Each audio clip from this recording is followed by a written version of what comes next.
Unutmoq osonmas dasturi efirda azizlar. Baribir muqaddassan, muqaddas ayol.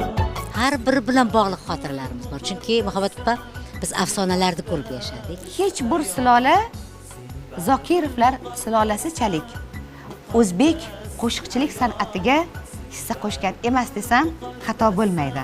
Bugun Botir akam hayot bo'lganlarida 90 ga kirardilar. Osmonda qushlar parvoz etar.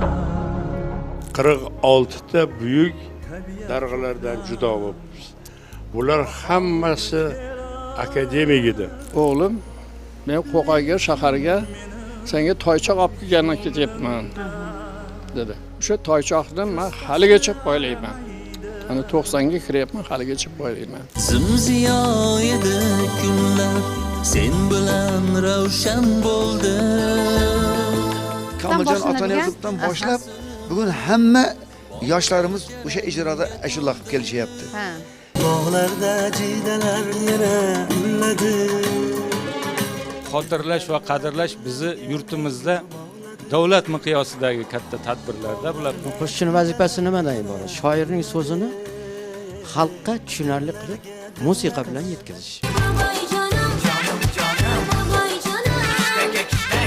Xotira va qadrlash kuni munosabati bilan Muhabbat Hamroyevaning Unutmoq osonmas loyihasida el sevgan ijodkorlarni e'tirof etamiz.